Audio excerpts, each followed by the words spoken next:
Faïlou, tout la moussi Azaza Kiminaï. Azane na mbongo te ko futa ba candidat na ye, Azane na ba candidat te.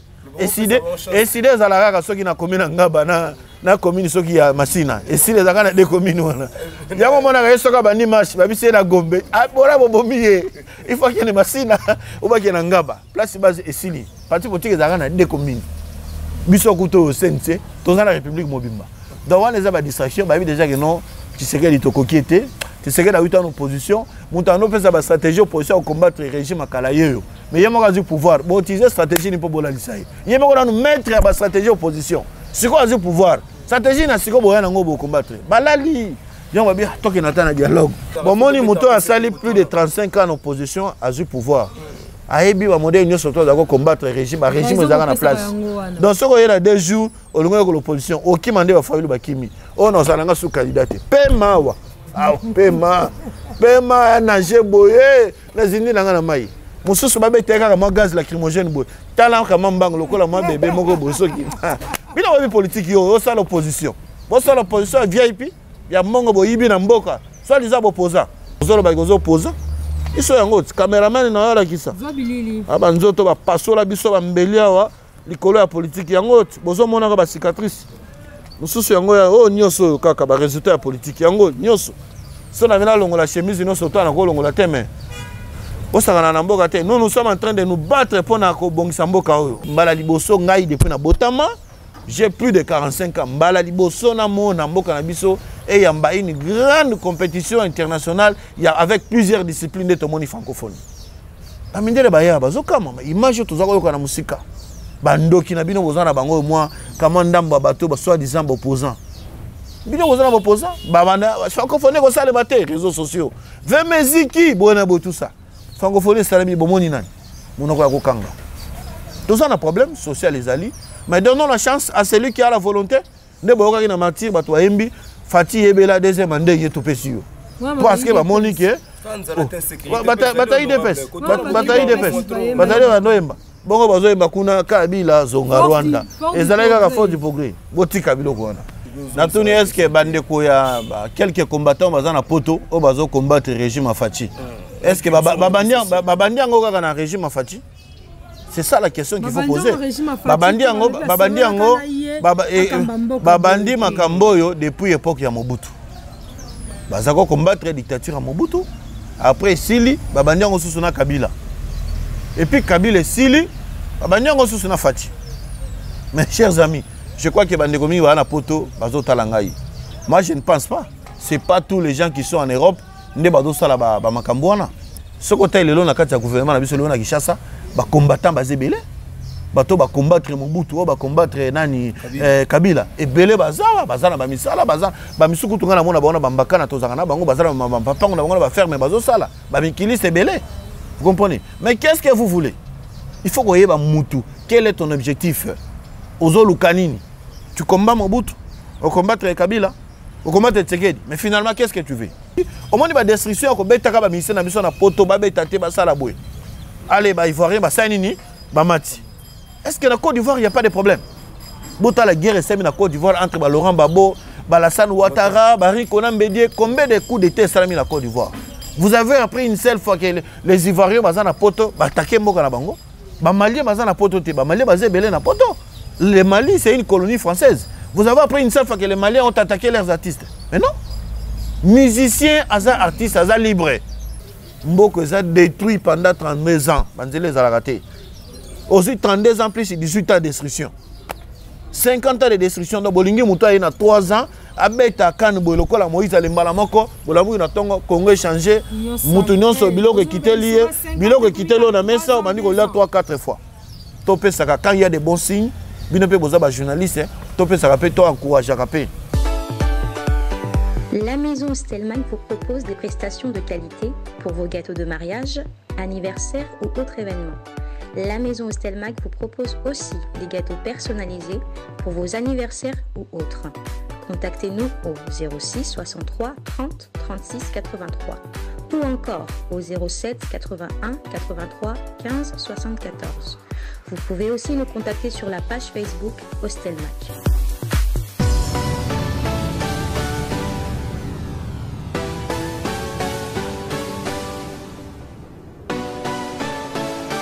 Bonjour tout le monde, partout dans le monde entier. Bonjour la diaspora, bonjour Banakin, dans le monde entier. Mbote na bandeko nyonso ya Congo Mikili, mingi na DG ya Congo Mikili adonile. Mbote na banyonso basanga mboka télévision. Nanga moko yeme DG. Lelo moko lelo toujours actualité politique parce que nous irons vers les élections. Néanmoins moko lelo na kati ya plateau na biso, toza biso moko te toza na futur honorable Mwana Mboka Alexis Chamala de CNC parti politique et Karami Bongo na Mwana Mboka Pius Mobile na yeto kokota to luka vraiment ko yeba nini ya malamu zo le Mboka na ya mabe ozo kele na Mboka na ngwana na plateau na ngamoko na zanga moko to bwalo na zana confrère nangai Ibrahim de Congo Mikili. Bonjour Ibrahim. Bonjour Gloria Basango Yamboka. Merci. Bonjour honorable. Bonjour chers amis, Nazane Sengo, Ndebo Yambinga Susna Platon Abino, Poto Kabola, Makanisi, par rapport à l'Italie, vie politique, il y a Mboka Nabiso. Mbote Pena, téléspectateurs, nous surtout, vous allez Golanda Biso, partout vous allez, na Kinshasa, na RDC, et puis na monde entier mobile. Alexis Chamala. Nous irons vers les élections bientôt là. Mais au moni ko kamu sibiso ota la parti politique amunene ozana kati kamini bona Mwana Mboka Pius Mwabilu bokei ko déposer candidature bokei ensemble na ba regroupement ya bosangani be ba politique bozanga ki makasi ya kokende bino moko il fallait singa ka bosangana bosala regroupement. Non eza bongote. Basala pona kosala regroupement liboso na pona soki mamba élection bandi il faut ba téléspectateur ba malamu ba proposer ka loi électorale na niveau ya parlement so ba proposer on a parlement a voté et puis bandimi yango nde bomoni mbalo yo système tozo kene ya mbalo ya élection tozo kene système ya ba regroupement politique ou soit parti politique yomoko soka moni ke akokoka ko atteindre loi ya recevabilité et dinko lo baboy loi ya recevabilité dinko lo baboy soki bo déposer ba candidature na bino il faut bo atteindre au moins plus de 60% ba fief électoral soki bo atteindre en côté ba ko éliminer bino bo yebi Congo eza munene biso Congrès national congolais parti na biso toza parti politique moko toza dans toute l'étendue de la République démocratique du Congo.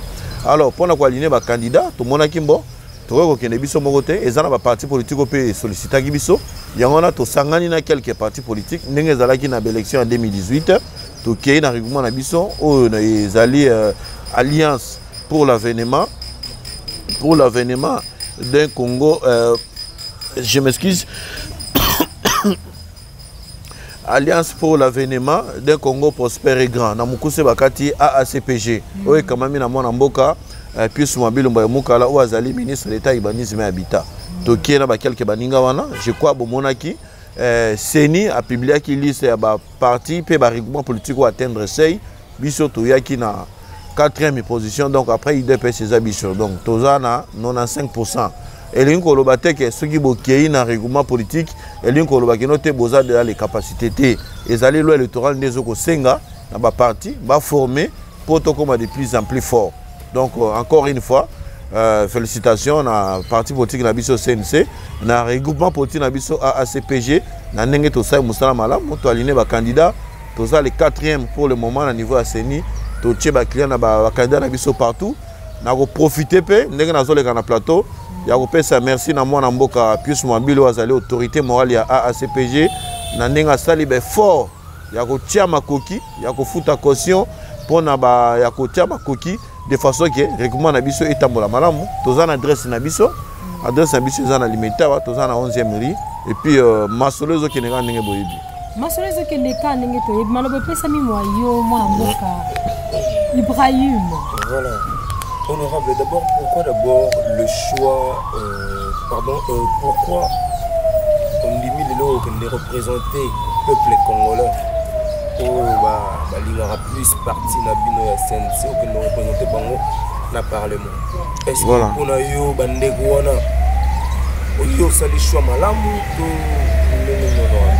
voilà ngai soki botamboli na limité botamboli na Mwamba naza mpayate naza leader d'opinion naza notable lutte au moni to osala o ezali lutte moko individuel te ezali lutte moko collective ngai na koloba na côté à papa Pius Mabilo na sai na 19 ans. Donc zomona abotami lelo banda kotala iti akoli akomi 19 ans ti lelo na bimisu kia pembe eza pembeni ya papa Pius Mabilo. Nga nazali grand combattant, naza grand combattant batutu ba ebi des grands politiciens mboka oyo ba ebi liti na ngai kombala nga na mwamba eza iloko akutuna te. Bozolanda na 2018 nazali candidat à la députation provinciale. Je crois que je suis sincère et puis bato ba ebi après honorable Jokoko Mulumba, c'est moi qui revenais à la deuxième position. Alors, oui, Salimaki, c'est le Kamate, Bignon Suboyebi. Problème est que tu déjà dans Bakuba, tu Gumbagi Mutu, tu Tiki, mais Balaoyo, Bomoni, Naza quand même un mentor Nangai, Papa Pius Mabilo, Atabatua le Bagake, les politiciens congolais, Bazalaka égoïste, Balinga ko préparer relève, mais papa le dit quand même que non. Chamala Bundi Mingi, le bipé Bozoko là, Tozoko la Bisope Tozo Kende. Il faut relever ça là, relever ça là. Donc, Abi Moutou Aza valable. Ouais, à ça, la solo bien. Et Zangai, Nde Azungai, Toké na toza liste moko. Donc, Papa Pius Mabilo, candidat député national à Mwamba, Alexis Chamala aussi, candidat député national à Mwamba dans la même liste. Donc, Sora Zalaki Moutou ya Moté Mabe, ba politiciens balingaka Kofina Bato, Alingaka Ndimangote, Alingaka Tikangai, Nabunda Pona Kosala de façon que Yekaka Kende, Ngana Tika la Ganaza la observateur. Non, on doit aller maintenant ensemble, bah voir aussi, na bah voir Nangai et puis. Donc, on a liste moko, beaucoup de 4 députés. Ceux qui vont bien meilleur, beaucoup de 4 députés, même 3. Donc ça dépasse seulement, il y a force. Mais biso avec la foi, je serai élu dans la même liste avec mon mentor Pius Mabilo. Au cas où vous avez réalité. Non, Nagozala élu. Bon, je n'ai pas été élu à niveau national, mais Mbalo yo papa, ce qui est vrai, il faut que nous siéger dans le Parlement parce que certains députés, boyebi na biba députés ne sont tous mais ils ont ba députés mususu, ba ils ont yé barol ya député té. À éviter ce que c'est le travail d'un député, de pas côté dans parlement, ba pesa mandat et pas électeur na yé baba. Banda et banda tina suka donc baba. Mais ils appellent ba oyo, ba zo bunda na kota nga kombote yo yebi. So ba taïga komba député boy. Oyebi ah yé na yebi na mona ke quand même ba défendre ka bato. Musala député qui est dans parlement. Bon, ça la proposition de loi pour l'intérêt du peuple congolais, qu'on faire voter la loi aux intérêts en Boka, qu'on ça la contrôle dans l'action du gouvernement, mais si le gouvernement le bagage la salité, il faut qu'on ait de façon que le programme au gouvernement a déposé à niveau, il y a plan d'action a déposé à niveau du gouvernement, et ça la respecter n'engue ba lobela ki. Toko ko kindete pour na ko na parlement, pour na ko la merci, il y a ba corrupteur, ba jimbongo, ba pesio mbongo tena pochi au kangi monoko. Va voter par la population na yo, au kima na yo na fief électoral na yo. To lobite ke député national Moussa na eza ko ya ko kabela ka batu bambongo, ko tonga ba pont, ko tonga banze. On eza Moussa la député te. Mais na cadre ya contrat social. Oyo bango na cadre social bango ba yé, ba pesi yo ba voir na bango ba matisi yo. Toza ba bantu. Mais na retour pe papa. O vanda boita mususu naza na 5 millions de francs congolais. Na ko kabela nango ngamo côté. Faut que la peine la population na yo. Moi li Kambozali ko ko assister bango mo loko ko sala ola ko abandonner batu soki élection komi pembeni ali oyo bimi mona malamu mais non biso to vandaka ngana vandaka na mwamba na sana bana mwamba lemba matiti partout to vandaka to tambolaka balobité mbalo yope to ko tchao maboko lokola papa na a décidé biso po population to ko tchao maboko il faut to voter massivement bobi ma ba meilleur élu de façon que tout le monde en a parlement en réalité ceux qui payent pour Golanda Batora mais quand même on doit changer l'image de notre pays. Ce n'est pas parce que bon mon bloc chef de l'État de ça là. IGF faisait le quoi les loter. IGF depuis Mobutu ezalaka mais ezalaka étouffé pour na nini na bato ba mesana ko yiba. Bozo mona tango mona mboka lingeta do sala musala ya ko traquer bato bazo ko yiba. Na mona ka teke chef de l'État qui ndaka en opposition na yi. Donc il faut ko cadrer mbongo ya mboka et kende na ba action ya mboka pour l'intérêt du peuple congolais. Oh, il y a de plus en plus pauvre, mais avec la volonté à Fati quand même, tout le monde qui est Makambo Bandi Kofungwa. Makambo Bandi Kofungwa, Matobo Ite, Ningo Lobi, moi Namboka Pius Mabilo, Aza Motomotema Malamu, président Nabino et parti politique, oh, Oumelina Ebo Jeunesse, non, Mobimbo, Passango, ensemble, nana, messieurs les ministres Pius Mabilo. Mais moi Namboka Tozana, 11 sièges, na Kati ya Mwamba, tu habites na 11 sièges, Wana. Candidature na yo eza juste pour accompagner président na yo Pius Mabilo eza uniquement pour na yo ba voix na yo ko koma ya. Non, to sala ngote pour na ko accompagner to sala ngo pona accompagner te c'est-à-dire que na liste moko so boza ba lekola na mwamba to na 11 sièges na 11 sièges on a ceux qui bo ba électeur na bino ba voter bino ibelé massivement beaucoup robimisa ta 3-4 députés donc on imaginer que sur la liste moko bobimi par exemple bobimi na 20 000 voix par exemple ya libosa bimi na 12 000 ya mibala bimi na 8 000 Baba o mususu balandi baza na liste kuna pe na bino ba député mususu ta mususu bimi na 3 000 voix na 2 000 ba olanda kaka na ordre ba oyo ba bimi na ba fo ebele e ba kei eza pona ko accompagner papa te ndenge ezalaki liboso makama ba sey wana te ezali ke oyo aza na plus de voix akei et puis o alandi pe na sima akei donc eza na ndenge ya modèle wana ce que zalaki pona ko accompagner papa lingaka tika ngai pona ko disperser ba voix te alo ba kenote yo zalaka kuna bunda pona ngai population pe mwamba ko kwa ndima te ke non batini kanga bakene parce que obiso oza ba représentant ya bato union surtout baza ko yoka bango te mais biso toza na temps to vanda na bango c'est pas dit qu'aujourd'hui son comme député na ne loko eko o eza étrangeté pour ngai o eko senga yena kima pour aller habiter ailleurs ou bien kolenge loko mombo biso to koli quand même to na biso babola to botami na ba parents ba pauvre baza na bango ne loko te mais nzambe quand même apesi biso aboti biso na esprit wana ya kozala leader pour na ko encadrer pour na kozala pe molobeli ya bato mususu ya milieu ovandi na bango donc ça n'a rien à voir il y a pas un problème mais ça na hoteza pour intérêt ya ngai na ye na regroupement na biso na République démocratique du Congo bon tozoko basiko bana mwana mboka Alexis Chamala mwana mboka toyebi ke na kati ya union sacrée candidat naturel candidat unique ezaka ka mwana mboka Félix Antoine Tshisekedi yewana mais ko talan bato union so ba déposer candidature bati lukwebo et puis plus Mabilou Bozali et Belé, Bamboussa Nyamousi Belé va déposer candidature en tant que député. Pourquoi l'absence de Jean-Pierre Bemba n'a nombre de bateaux va déposer candidature? Bon, on a évité, il faut que nous retournions à bateau ya MLC. Donc, on a zali, oui, on a zali.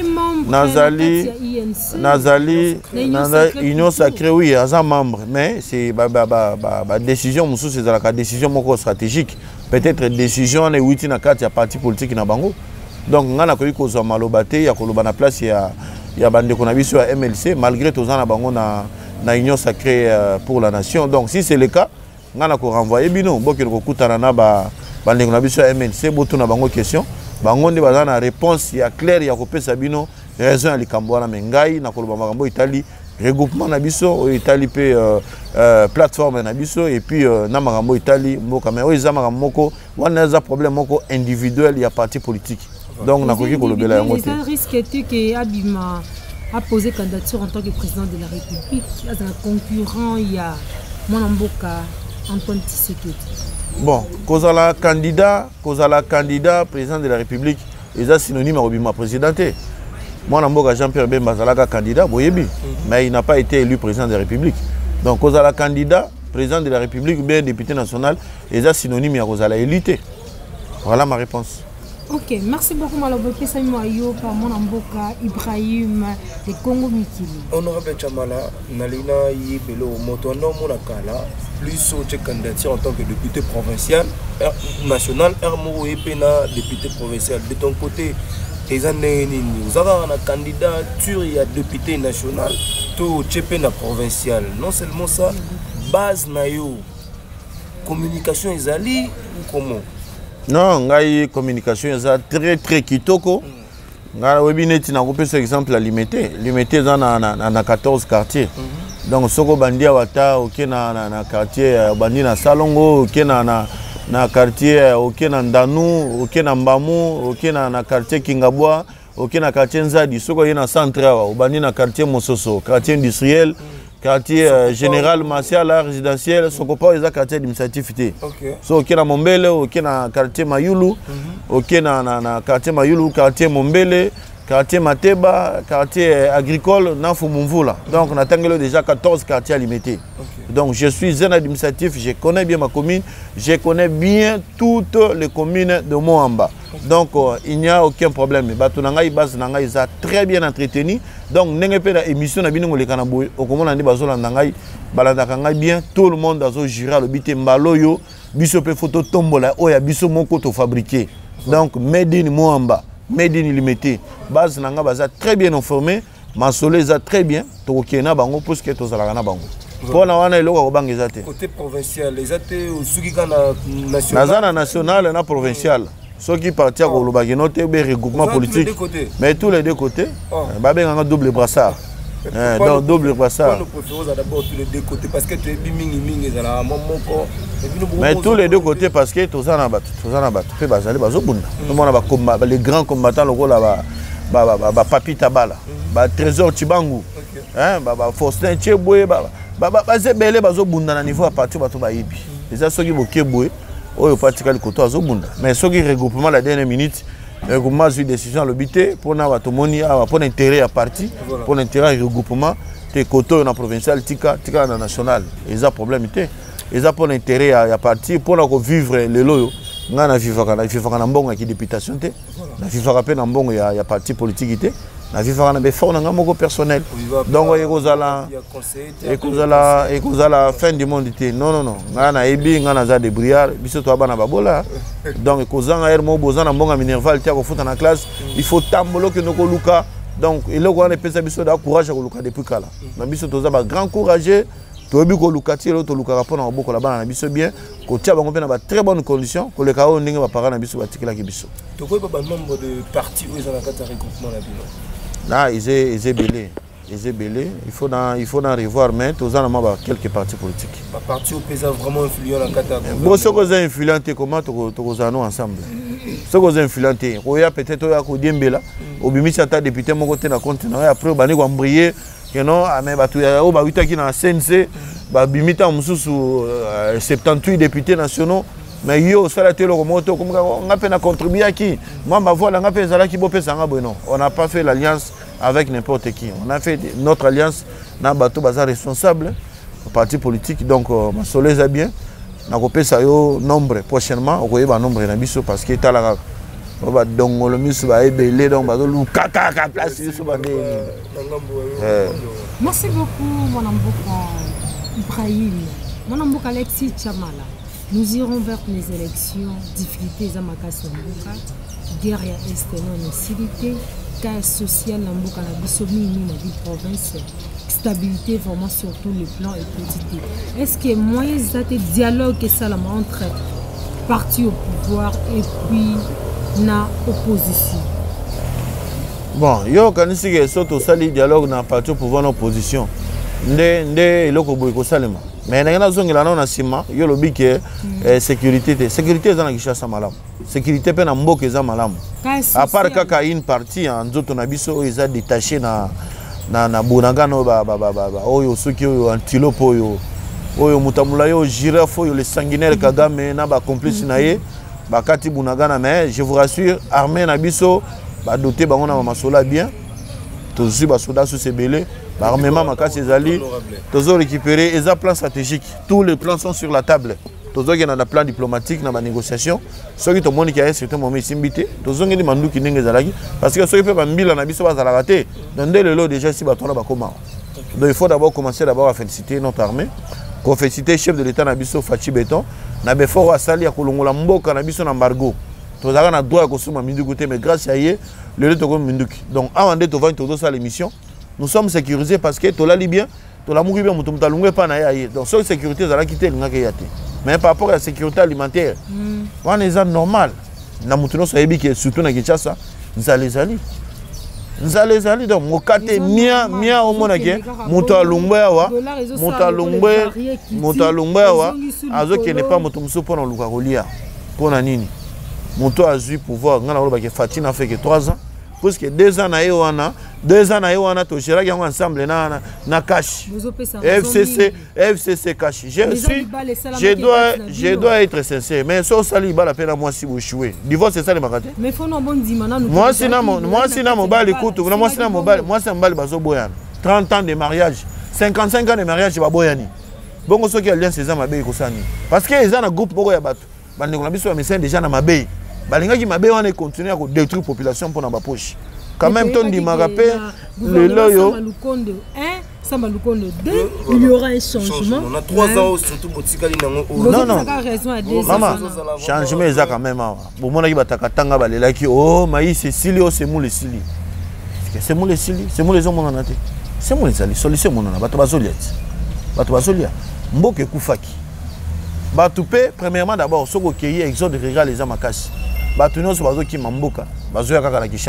Kinshasa wa eloko pe eza te bilanga bato bani kosala bilanga te finalement comment est-ce que tu vas vivre soko kina ba poto botali batebele baza ba millionnaire ba milliardaire mais ba agriculteur pona bilanga mais biso tozana conscience bato bazo préférer kolunga mboka atikane kosala bilanga que ya na Kinshasa pona nini parce que banzele ezalité biso tolo balikamba libu mais bato bazo sala bilanga pe na bazamba pona babimisa biloko wana il faut nzele za la malamu mboko eza détruit pendant 32 ans banzele za la raté aussi 32 ans plus 18 ans de destruction 50 ans de destruction donc bolingi muto ayena 3 ans abeta kan boloko la Moïse alembala moko bolamu na tongo Congo changer mutu nyonso biloko ekiteli biloko ekiteli na mesa bandi ko la 3-4 fois topé saka quand il y a des bons signes bino pe boza ba journaliste topé saka pe to encourager ka bateau de pêche ata moko na mboka ezalaka te tozana ba laka wa ba laki Kivu ba laki Mobutu laka Tanganyika laki boy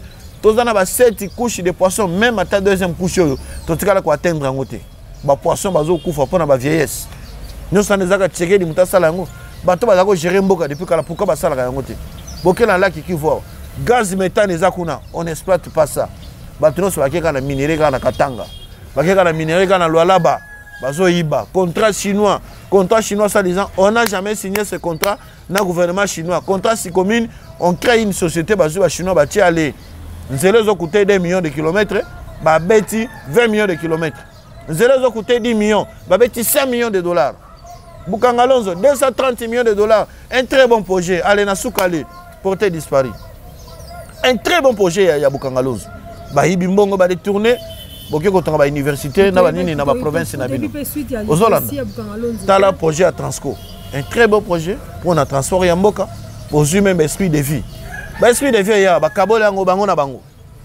na ba camarade na bango na bana na bango mutu moko azana 4 Transco azana 6 Transco mais population a se retrouver ndenge nini pe azwa iloko a crédit à investir tala lelo ndenge komi babisi yango wana bazo sala bazo sala nini recouvrement ya babisi non son nzele elimwe c'est ça c'est comme ça qu'on aime un pays le pays a été détruit au continent armé n'en parlons même pas armée vendée officier supérieur militaire 70% ya ba tuti na ba rwandais bango bazalaka ba major mata soda c'est à rang c'est à zate c'est ça les beaux cadeaux qu'on avait ici aussi ba PDG ba entreprise publique à l'état étranger mais sous-étranger de Rugwizawa PDG ya DGDA pendant des années à Koufi bakunda wapi na Rwanda mais obino bauti ko nommé dernièrement en INPP DG ya INPP azoza 37 millions de dollars par mois ozana bulletin de paye nayo ozana bulletin de paye oyo monique DG bazo c'est papa DG bafuta kayo monta wana te DG n'a pas installé pareil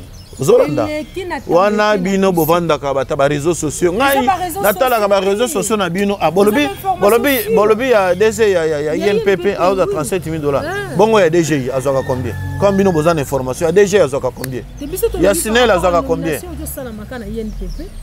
est-ce que ezambala liboso ba nommé DG na INSS est-ce que ezambala liboso ben na INPP toutes les entreprises publiques à l'état ba nomma ba mandataire bazali bola ki sabiso grille ya ba salaire ya ba chaque déjà ba entreprise non publique à l'état kaka moi muto moko vandi boazi moi document à côté de la cyber ka fa beti aller à scanner yango publier na réseaux sociaux déjà za 37 000 $.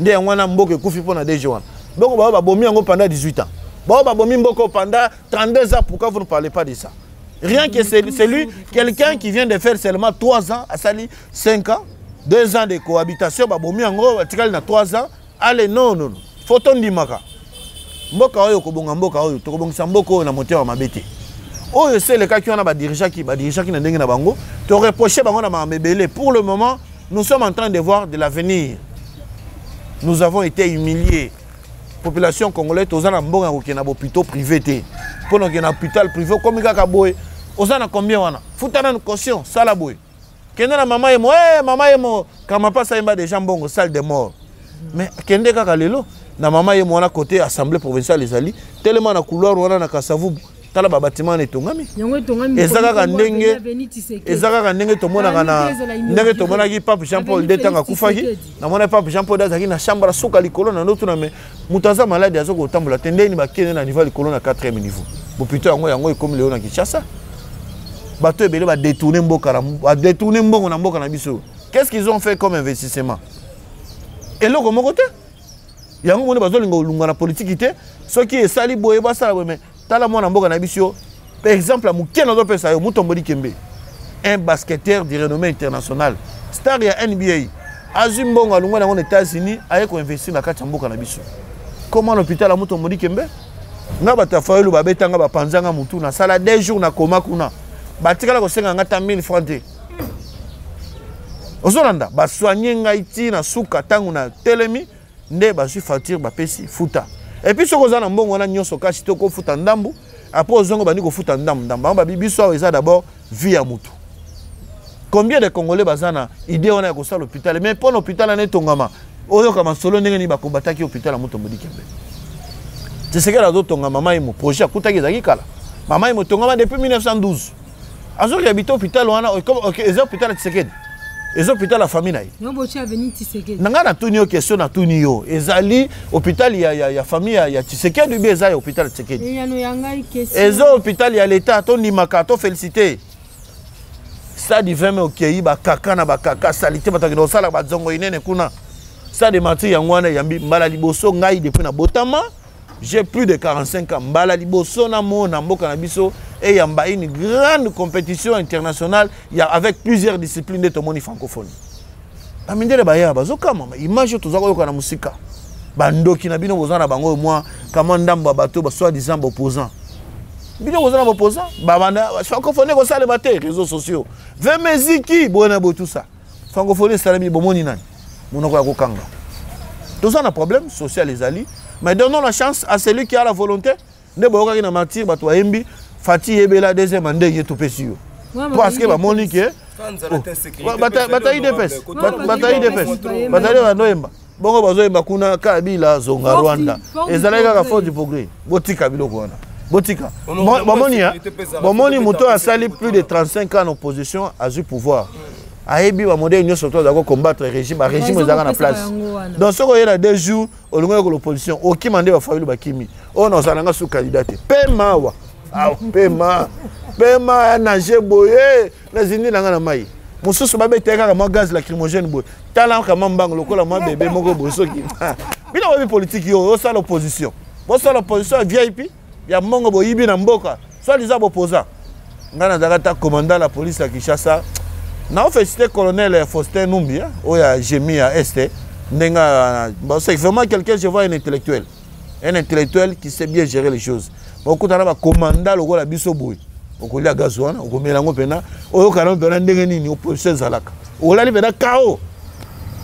Ils sont pas pensés à Bissoba Mitoa. Style l'autre aux Baba, la cicatrice en haut aux Anangwa. Il y a la cicatrice dans les autres, aux autres opposants. Ils sont en haut, caméraman na la kisa. Aba nzoto ba pasola biso ba mbelia wa likolo ya politique yango bozo mona ba cicatrice. Mususu yango ya o nyoso kaka ba résultat ya politique yango nyoso. So na vena longola chemise nyoso to na ko longola teme. Bosaka na mboka te. Nous sommes en train de nous battre pour na ko bongisa mboka oyo. On ne peut pas laisser notre pays dans la main des aventuriers, les gens qui ont détourné de l'argent des pays. Tozaki na ba kansebo wa bakansebo bazo koteka baloso balesi mboka na biso et puis balesi batebele na monde. On ne peut pas laisser les pays dans la pauvreté, bato bazo souffrir nzala chaque jour. Bino bwana mbongo bozo bomba na bandako na bino, bana na bino badreso bazongi ba remplacer ka bino, après bo baluki non, qui se que dans ça ile côté, c'est que dans ça ile côté, vous préférez envoyer de l'argent pour nous coopérer dans les expatriés, dans les étrangers pour ne pas renverser le gouvernement. On doit mettre fin à cette histoire. Mboka na biso ezali oui to reconnaître nzale zali nzale bani depuis kala. Comme l'actuel chef de l'État a la volonté, Tocha et Maboko, pour que nous puissions tous ensemble mettre la fin à cette histoire. Voilà, on aura plein de questions de ma part. Pourquoi les combattants, la diaspora, vont combattre le gouvernement en place? Qu'est-ce qui fait que Mandego Toyo Karaboboke, tu vas empêcher les lots de pousser culture na biso ne to kenda roté quand libanda ba paya, surtout na Europe wana. Pourquoi tout ça là? Les combattants surtout vont combattre le régime en place. Dictature. Nangambu ya papa Félix Tshisekedi. Oh, Baimboka Baotele Melango, chaque jour, les opposants, Nangana Yoto Yebi. Me dit pourquoi, papa comme dictature, Abandagi Boete, Malobanae, Boé, Azalelo, qu'on n'aurait pas Makambo et Lobarate, Soka continue à pouvoir pour ça. Voilà pourquoi les combattants, Télémélipé, le gouvernement en place, le pouvoir plutôt en place, on a eu l'honorable. Un petit mot na bandero ba otalo ya diaspora ko lo bana bango. Est-ce que quelqu'un ngape question na kozong sila yo malgré na zana droite mais na tuni est-ce que bandeko ya quelques combattants bazana poto o bazo combattre régime Afati. Est-ce que babandi ngo kaka na régime Afati? C'est ça la question qu'il faut poser. Babandi makambo yo depuis époque ya Mobutu. Bazako combattre dictature à Mobutu. Après Sili babandi ngo susuna Kabila. Et puis Kabila et Sili, Banyango Sousuna Fati. Mes chers amis, je crois que Bandekomi va na poto, Bazo Talangaï. Moi je ne pense pas. Ce n'est pas tous les gens qui sont en Europe, ne Bazo Sala Bamakambouana. Oui, Nana Lobby, Moutala Moutou, en tant que Congolais. Congolais, nous surtout à libre, il y a quoi émettre opinion. Place à Monique, ah, yo, ils ont tambolate, il faut tout ça l'effort et ça nini, et tambola. Mais tant que tu as ça la politique, on doit avoir un objectif. Si on n'a pas un objectif, c'est que là, on a peut-être un intérêt éphémère. Ce côté, le long de gouvernement, on a Kinshasa, les combattants basés belé, bato ba combattre Mobutu, ba combattre nani Kabila. Et belé bazawa, bazana ba misala, bazana ba misuku tunga na mona ba ona bambaka na tozanga na bango bazana ba papa na bango ba ferme bazo sala. Ba mikili c'est belé. Vous comprenez? Mais qu'est-ce que vous voulez? Il faut qu'on y ait Mobutu. Quel est ton objectif? Ozolu kanini. Tu combats Mobutu? Au combattre Kabila, au combattre Tshisekedi. Mais finalement, qu'est-ce que tu veux? Mais ce qu'on lingo ça la partie politique. Bande qu'on a biso bazana mikili. Bah ya. Bah créer parti politique na bango. Bah bandi ko sala ko s'exprimer nenge ba misusu bazali baza libre. Bah ko sala makam na bango ti ba gagner. Vous comprenez? Combien bazawa bakangi bango? Ça c'est un. Ngana yebike ba combattant minyo. Oh bazana raisonnement bien bazaba responsable et belé na yebi tozana deux catégories ba combattants. Les combattants liboso eza ba bazaba intellectuel ba sali musala na bango ba bundi mingi bae bazo servir mboka. Pourquoi on fait la politique? On fait la politique c'est pour servir la nation. Tozana na deuxième on appelle la catégorie mususu ba quelques minimum nombre mususu ba depuis ya ba combattants bango bazana problème ya mukanda. OK. Donc ça vous devez savoir yenenga zawana amoni ki na Kinshasa moyen ya nezate lokola kenda déjà poto awa na Kinshasa fondation ezate le côté. Il est obligé à cause toujours la tendance à opposition à poto. Azaka image wana zo filmer yango, azo la kisaka na ba nini kuna na mboko ya vandi wana de façon que ba pesa ke mikanda ya asile. Raison yango wana raison musu sezate. Mais c'est que moi je voulais interpeller bande kona biso ba na poto. Chers amis, nous n'avons qu'un seul pays. Bande kona biso ba na poto. Tozana mboka mi balete. Lelo yo la rumba congolaise est commis parmi na kati ya ba patrimoine mondial na UNESCO. Voilà. Donc, rumba congolais, c'est Tikali Bongo pour la Libéla. Mais nous avons Bisso Namboko qui ne sait pas que le Congo, c'est un grand pays pour la musique et le sport. Le Lelo Moutako, tu fais Manga Lobaboui. Sur le plan international, le Lelo, regardez ce que Gims fait. Gims a été invité dans Qatar. Dans le mondial, dans Qatar, un Congolais qui a pressé là-bas. Ozu Fali Poupa Kanawa. Actuellement, aujourd'hui, personne ne peut contester ma parole. Fali Poupa est number one sur le plan africain dans la musique. On est roi des habitants surtout les Congolais. Au-delà du problème, il y a un interne. Mais c'est notre culture, notre belle culture qui est vendue. Au moins, il y a des destructions. Allez, est-ce que dans la Côte d'Ivoire, il n'y a pas de problème? La guerre est la Côte d'Ivoire entre Laurent Gbagbo, Alassane Ouattara, Barry Konan Bédié. Combien de coups d'état sont mis dans la Côte d'Ivoire? Vous avez appris une seule fois que les Ivoiriens sont dans poto, attaquent Mboka Bango. Les Maliens sont dans poto, les Maliens sont dans poto. Le Mali, c'est une colonie française. Vous avez appris une seule fois que les Maliens ont attaqué leurs artistes. Mais non. Musiciens, artistes, libres. Ngai Alexis Tchamala, son azali so nanga na ke na soli na ye, aimbanga nzembo. Na futi e caché na ye oimbanga. Yo posa na mbongo na biso ko embano. Non, écoutez maman. S'il vous plaît. Oui, je connais. Toza na mboka na biso, nous avons notre culture, on est des Bantous. Toza ba Bantou, toza culture na biso. Soki na mboka mususu wa ma musique na bango ebetaka, baboka mabanga te. Mais biso mabanga, culture na biso mutako changer ngazati. Ici c'est Congo. Ici c'est Congo. Yo changer Congo te. Ba Malien ba kimi batikali yawa. Quelques Burkinabé pe ba kimi batikali yawa. Mais abiso moto finga mboka na biso ke mboka eza mabe, mais comment ba étranger ba francophonie batikali. Donc biso tozalaka tozo ko boma culture na biso moko. Ko boya musicien ba beta na poto parce que akena ko beta na malfaisation moko boya parti au pouvoir, ce n'est pas synonyme à changer mboka. Ce qu'on a dit combattant, il y a solo, oui, on a besoin. Il y a qu'à ça la partie politique qui n'a yo. Continuez comme ça la vie. Ce sont les gens qui n'ont pas de documents. Aux autres doc, on a besoin de doc qui nous va renouveler en gros. Ce sont eux qui se comportent de la sorte. Koboma culture congolaise nabiso, musique et bétamate, ça c'est de l'ignorance. Donc ils ont un comportement bien. Tous en a combien de bateaux à poto. Tous en a mikili c'est belé ba congolais bazali. Ngai famille na baba et belé ba na poto.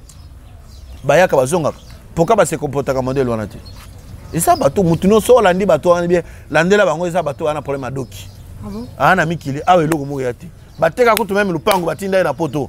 De pas genda kuna tinda ga eloko te eloko moko ezate donc to saka ma ba mouvement poto saka mo eloko. Ce n'est pas un bon comportement. Chers Congolais boza na poto, tous ala ba responsable la destruction de la culture na mboka na biso te. Toza na mboka ka moko. Soto bomi yango mutako ya kotombola nga kozala te. Ba ivoirien ba ouest africain bazwa qui relève la musique là mataki parce que bino nde bana ko beta ba ministère na biso na poto. Mais heureusement les loyo quand même moi before salami tous mona ba artiste na biso ebele ba merger et puis c'est une fierté na nengo francophonie salami toute ka belle image en mboka na biso. Nous n'avons qu'un seul pays. Vous voulez faire la politique, il y a na Congo, ça la partie politique na yo et bunda otia ba vie na yo et tout ça là, le pays va se développer. Le Congo appartient à nous tous qui sommes congolais. Congolais allez patrimoine privé et individu mokobo. Merci beaucoup, mon Mbok Alexis Tchamala. La francophonie a déjà pris fin. Selon vous, l'honorable, notre futur honorable de Mwamba, comment capitaliser les acquis de la francophonie? En tout cas, ça, madame, tout le monde en parle. Tout le monde en parle. C'était une fierté pour Mbok Anabiso. Premièrement, d'abord, tout rendre hommage au président de la République. Au moins, Mbok peut bon maman Gloria, ils ont un problème de volonté. Surtout tiers volonté, Mbok a changé. Vraiment, c'était une réussite totale. Et francophonie, ça a mis malamu. Bon, moi, le chef de l'État, il y a un effort, il y a un moyen. Le gouvernement, il y a un gouvernement, il y a un moyen pour une réussite totale. Il y a Eloko. Malgré combien de je ne peux plus répéter. On a le bac avant, il se patrie, il y a doute. Oh, voilà tout ça là. Tant que il y a le contraire, il y a un camon, il y a un ngana zana ba leki nanga ba uti mikili Nadine Bubi Pichu Bubi ba na Paris ba ye ba bino yaya place auto sala ka musala ba mindele bazo ila biso kaka ba image boy. Regardez votre pays, regardez votre pays, regardez votre pays. Lelo ba mindele nso ba komi ono, on veut aller en vacances en République démocratique du Congo. Par rapport à la belle image, nous sommes un pays très hospitalier. Tu as mis bango malamu, ba mi ba étranger ba ki ba lié bangulu, ba lié bantabana biso, ba meki ba recette na biso et puis tout s'est bien passé. On peut pas montrer que non, le Congo c'est un paradis. Vraiment, c'était une réussite totale. On a réhabilité l'infrastructure à Kalo, et puis deuxièmement encore, on a construit de nouvelles infrastructures Moussoussou pour permettre que Mokanabiso accueillir presque la discipline belle, terrain en basket, climatisation dans la chambre froide. La gymnase, donc, n'en parlons même pas. C'est vraiment, nous avons tous été honorés, nous Congolais. Nous avons une opposition, nous avons une société civile, nous avons un pouvoir, on a une société civile. Congolais même, nous avons combattu la poto, tout le monde, nous avons mindele, nous avons mais quand tout s'est bien passé, malgré des jaloux, nous avons que moi, incident, moi, seulement, un échec seulement, pour Bafinga, mais Dieu est grand, nous avons Congolais, et tout s'est bien passé. Vraiment, nous avons tous été honorés par rapport à ça, et qui vraiment image sous Samboka la Bisso Malam. Nous avons encore gagné de la place sur le plan international par rapport à la diplomatie et puis Nama Mebele. Tout c'est la Kakawa. On a homologué Stade Tata Raphaël. Il va nous remettre dans la compétition internationale. On a appelé expert à CAF. On a noté la sous 20 mai. Et puis on a Bana Maï, Kinoa. On a dit qu'on met la diamba, on met la cigarette. On met la diamba, non cigarette, qu'on a un stade. Mais là, on a Libanda. Bon, on a un stade, on a un plastique au Meli. Au kitisi boy bato bazo le kana bazo ramasser au côté na toilette bato bazawana au lingo ke zongo inene ba pesi papier hygiénique oyo bazape odon muta comme na conscience que non, je ne peux plus détruire mon pays, je ne peux pas détruire mon pays. Ba maman ba koti stade, ba papa ba koti stade, bana mike na ba bébé ba maman ti ba na ba bébé ba koti stade donc ça histoire ali bosso na Congo depuis nga na koli na mona maman et na bébé na bana ba simbani boy ba koti stade pe ba bimi kimia vraiment c'est un honneur pour notre pays. Parlons de la mort de Chérubin Okende. Bientôt là, tout ça déjà dans le mois d'août, donc le septembre, la bande peut-être corona et petit en octobre ou en enquête, ça ici là en octobre ou bien en septembre suite à l'Iwanaye, si les autres réellement ou fatigué. Bon, normalement encore une fois, il est comme il y a pas si. Il y a le ouais à Moutonga, na ibisaka bateau ba bomaka bateau bino. Bino batu bo empoisonner ka batu bo tiaka batu poison ba kufa bino bino batu bo tina ka batu bo pesa batu ba mbongo ba kotela batu ba boma bango il est pesa boma batu te il est pesa ne ba boma batu naï je suis pas de l'île de pesa mais naza mo na Liban nazo biso ke il est pesa ba bomande batu naï il est pesa boma batu te c'est que tu sais que aza criminel te aza civil aza criminel te tu sais que aza civil a monter malamu oh le lobo posant bazo finga e le lobo zo finga bazo finga Félix Antoine Tshisekedi Tshilombo notre président na Kagame bazo finga ba ko sala ngona Rwanda te na Russie à Poutine ko sala ngote tu le fais la même nuit on te tue bobeta Tshisekedi maboko ozolanda bako kanga yo papa tozana ko sala na démocratie eza libertinage te ozolanda donc si odo sala mabe odo sala complot ya ko sala coup d'état na mboka ya ko boma mokonza mboka do batika yo lokola tozana la démocratie donc motonyo ça la libertinage ne confondez pas le libertinage et la démocratie.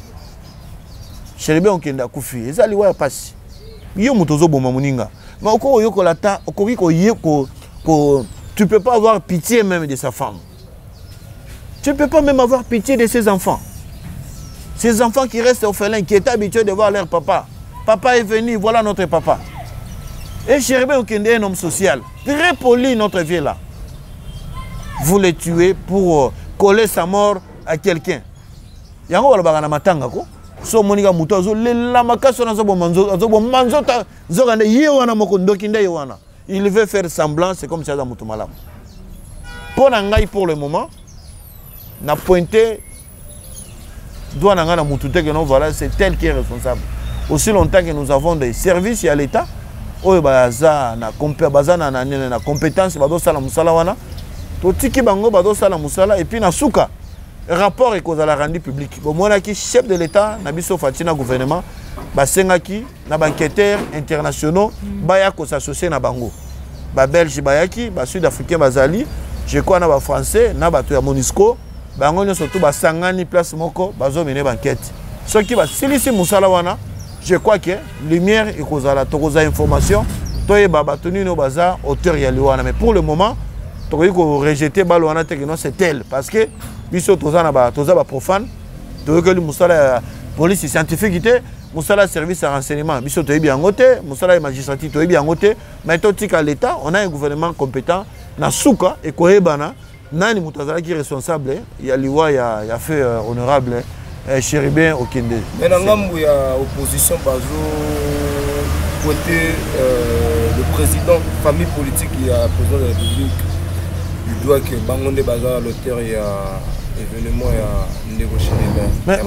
Mais chers amis, soyons sincères envers nous. Le chef de l'État Fachi a Koboma Chérubin Okende pour quelle raison? Qu'est-ce que Chérubin Okende lui a fait du mal au Yakino Koboma? Fachi depuis combien de pouvoir et ça bomina ni combien? Surtout bani kotanga bataba société civile ba kufa zela na ba régime ile ka ba bomai Chérubin Okende depuis alongwa na gouvernement démissionnant bozana ba image yo aleka na télévision a fingi Fachi ou bien alobi na koboma Fachi lobi pona ba Fachi ki na koboma et soki Fachi a koboma ye soki Fachi a koboma ye batika ye ba bengisa ye na cour constitutionnelle ba ya mais papa pourquoi on doit être amateur jusqu'à ce niveau là? Même moi dans la première année primaire a raisonnement modèle wana te mutalela lobino to mona ki bana mura ba telemi na ku consonner na jipa pembe bangonde bazue bakena yi confusion dans de leurs histoires bazo tweeter bazo boma bazo sala boye maman mutazo mona na te la première réaction il faut qu'on tenir confirmer d'abord na no famille na ye moi si na ye maman toujours mona to moni honorable te to moni excellence cité azala ki atotiki tozo mona été moi si na libo yo ko tika famille na ye bozo informer na no bata parti politique. Et ça la raté ça na sens c'était on est ama bapise Chérubin Okende na tikalo ko mona été depuis le mois ministre aleki na TV asali eloko moko ya mabe contre Fachi. Asali eloko moko te. Fachi a boma pour na raison nini parce que Fachi pas boma opposant nino ya boma pour na boma Chéribin. Wana eze eloko ba préparer ki yango.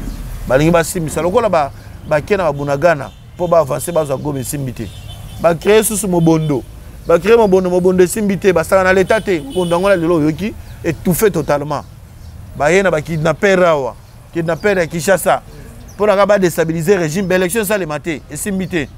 Le loba yo yal sousuna, ale to bo ma chérie bien pour tout ça nini, to simbisa et touche. Vous voyez un peu le complot. C'est ça la mission. On n'a pas le temps ya ko la na distraction on n'a pas le temps, enquête aux salement. Ceux qui gouvernement en place azala qui auteur ya liwa, akoko senga enquête moko ezala d'une manière indépendante. Alenga senga teke ba espère mususu baya. To Zolanda. Donc ma solé zali. Pendant que zongi la na problème boloba ki ya ba gouvernement doit senga ba opposant ba pona niko ki na dialogue te. Mais dialogue to ko na dialogue ko sala nini? Masu essaie que déjà tozo c'est la to ko na libongo poto sema. Négociation au salima pona au sala ni. Po ba kota na gouvernement, on a pris ce temps là. Coalition zalaki ba lobaki ke l'élection zali calendrier bimi.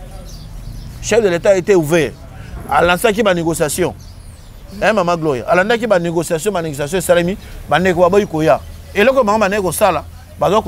Les élections, jour J-. Jour J-. Les loyaux depuis ma solo. D'ailleurs, la contrôle même la CENI. Contrôle de ce émission à Maître Moussa que je salue à passant. Ozoyoka lisusu makambo ya jour J-. Et mon ana soute. Faïlo. Tout la moussi ya zaza kiminaye. Azane na mbongo te ko futa ba candidat na ye. Azane na ba candidat te.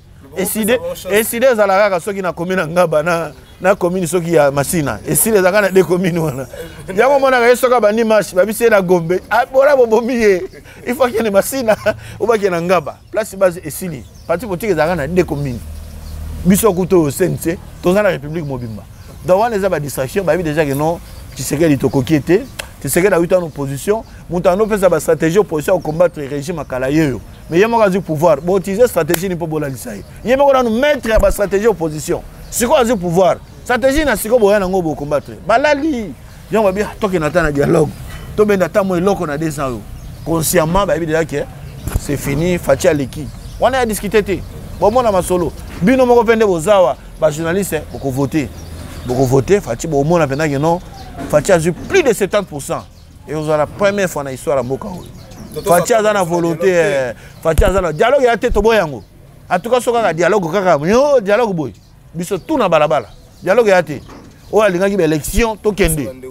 Fayou le Moutalibo soit le bagi élection aux alateye. Il n'y aura pas élection. C'est lui qui disait ça. Il n'y aura pas élection. Tu sais que dimanche, Azolinga a glissé bonabo tout ça là. Calendrier bimi ma solé pour ça ni. Et comme sérieux. Oh, on a sous jour J-. Jour J-. Et le bama souste. Bon, moi namboka Alexis Chamala, ba etandeke na biso sango mboka télévision, ba etandeke na biso ya Congo Mikili, na banza moni molobeli na biso yeyo, ya bana mwamba nyonso na bana commune ya Limete, moi namboka Alexis Chamala, aza na base na ye, na partout ba quartier nyonso ya Limete, base na ezali. Non seulement ça, aza honorable oya yebani na Kinshasa mobimba mingi na kati ya mwamba. En tout cas, na zone moi sima parce que to komi na souka mais bon s'attendre que candidat na biso yeyo. Ba diaspora na la kisibino lelo parce que émission zo le kana tous les 3 chaînes na beti sete mingi na babonné ya Congo Mikili candidat na bino yeyo na kombo ya Alexis Chamala bana mwamba bana Limete musangisi yeyo azalaka na kati ya Limete. Candidat Moussa ko ya siégé na Limete, mayebi réalité a commune na Limete te. Ayebi réalité ya mwamba te. Mais ye aza mwana Limete akoli awa ayebi koto mai kotaka, ayebi koto bana difficulté ya courant, bazana difficulté ya mai, bozo muto ko ya te ki aleki kaka boy. Non. Bo pona pe candidat te bazo ya na dialelo.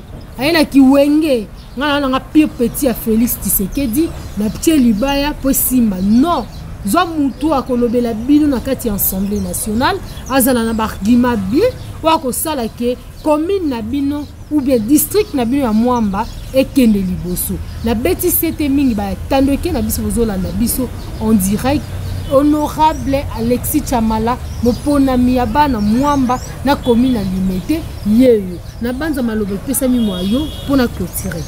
Bon, merci mingi to commune na suka o eza ko to kabola kamaele pona mboka na biso ekende liboso. Chers Congolais, tozaka na mboka moko o nzamba pesi biso. Je crois que biso no surtout mutu moko te aponaki mboka ya kobotama. Mutu moko pa ponaki personne n'avait choisi sa tribu ou sa province pour naître. Donc nous sommes nés Congolais. C'est entre nous, nous vivons très bien entre telle et puis telle population. To linga mboka na biso. Mboka ezaka moko. To soutenir armée na biso. O ezo bunda, ezo verser makila chaque jour pour na ko sauver mboka na biso de façon ki ata eteni moko ya mabele na biso et que de na ba payate. To dénoncer bandeko na biso ba Congolais o bazali na en connivence na ba étranger. Na ba Kagame wana ba sanguinaire na ba expatrié oyo bazolinga ba botola mboka na biso totalement l'élection zoya na kosenga na bana Mwamba candidat na bino valable boyebi Alexis Chamala nazalanga na bino na vandanga na bino na bundaka na bino mbalo yo tokende tolanda lo ingete kokende ko perdre vona yo te tango élection ko banda pona mutu moko so pe bandenge nini te tozana mokonza mboka oyo papa na ye ayebani mama na ye ayebani adresse na bango pe mutu no so ayebi biso pe tokoli na bango toyebi ndaku na bango tokene ko voter ben konité place à vendre oyebi te kota uta oyebi te au PC pouvoir yeba ki on va misie okei na sima otika la kolela entre masoneza ya biso moko mentor na ngai plus mwabilu toujours boyebi bana kemi bayebi le seul mutu oya sombi lupangu na kemi ake na sinel asombi transformateur a munene acheli bana kemi courant lelo ti courant lelo pelanga na kemi c'est plus mwabilu asombi lupangu atongisi cabine asomba deux transformateurs ya minene ba tie ba ye sinela ye a lancer courant pela et puis azui lupangu wana ba document parcellaire à remettre yango na sinel ti lelo ça c'est inoubliable bana Mwamba bako bosa na ngote pona papa na biso plus mwabilu liboso ngai pe mokitani na Alexis Chamala génération eza ya biso totalement botianga poids de façon que toza na mbilinga te na niveau ya parlement ngana okima mutute nazana eloko ya sika lelo za la pana ngai te mituka o eloko ya sika mutu ezate o eloko bakokima bote bato bakimaka bazana bango begoïste akabaka na ete to lokola akabaka te amoni bato zo senga ye bazo il faut kima biso toza babantu mboka na biso eza na passe mbongo na nga so ikoti na poche nga na lobaka mbongo na nga ya transitaka na poche na nga après que place mususu wana eza culture na biso babantu soko za na laro ko liango ya yo moko te biso to mesana ko kabonanaka to kabonanaka bato wana bango na bakendaka baobosa na bino après bazonga susu to beta masoloti merci mingi na kosenga pe na bandeko na biso ba diaspora baza na poto tozala ini bandeko na biso oyo Monique azaki blessé na maloba na ngai en tout cas il dérange te nazolo bango pour intérêt ya mboka combattant nyonso to alingi mboka yaka na kati ya mboka na biso kota na parti politique to sala musala pour intérêt ya mboka tokoki ko développer mboka na biso te libanda ya ko beta to tika makambo ya ko attaquer ba artiste et musicien to tika bango to tika ko casser carrière bandeko na biso lelo musique congolaise est comme patrimoine international to pesa chance na ba musicien na biso ba évoluer musicien za na problème ya couleur politique te moto nyonso olukaye a opesa mbongo na ye akoyembelo nzembo. Vraiment, merci mingi. Sense na France ezali na Europe ezali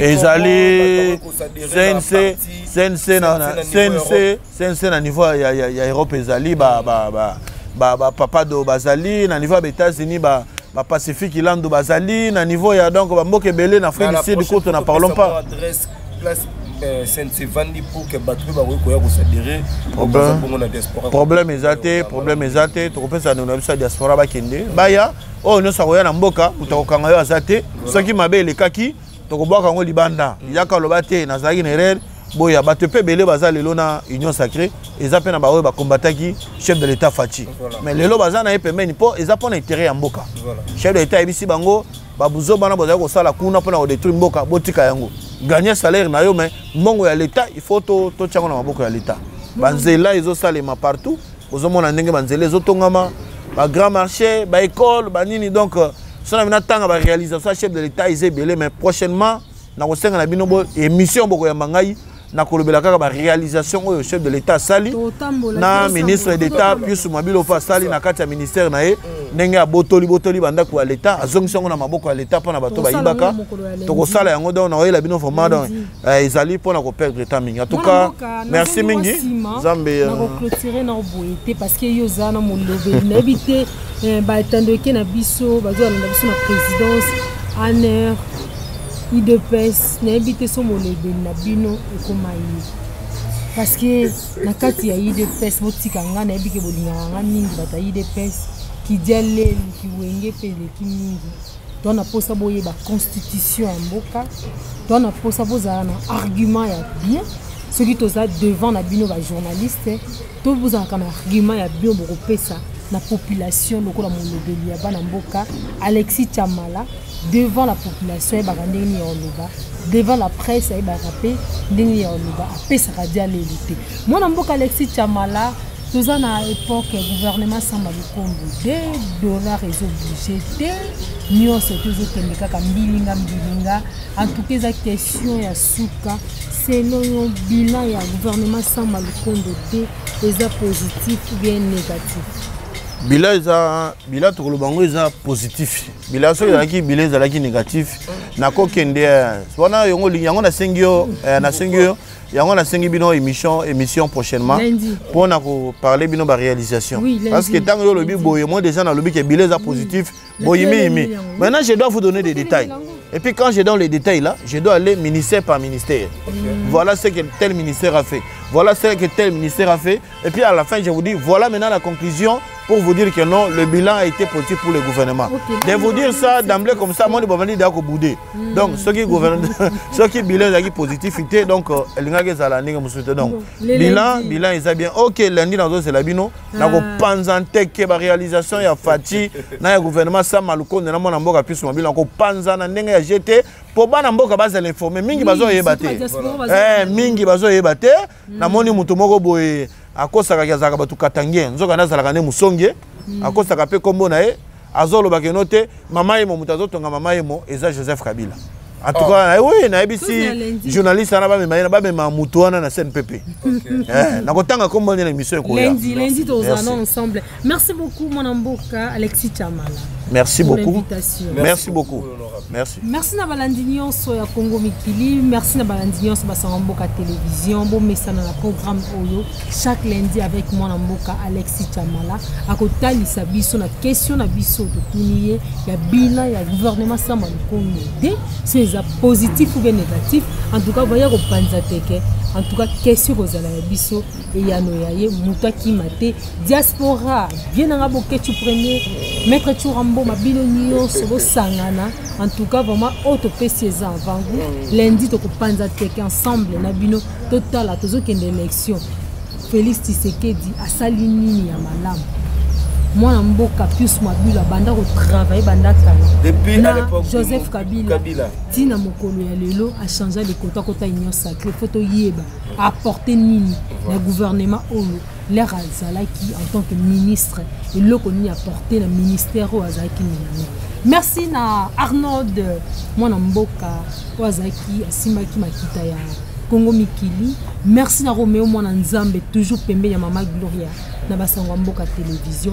Boswara na otala te, vous s'abonner, puis vous partager. Merci d'avoir indigné son tour. En tout cas, vraiment, merci l'honorable pour l'invitation. Okay, merci vraiment, c'est gentil. Ok, prochaine occasion alors. Ok, les lundis. Ok, merci. Amoni ba blouson mystique. Oh, bande konanga mikili batindela kiyo.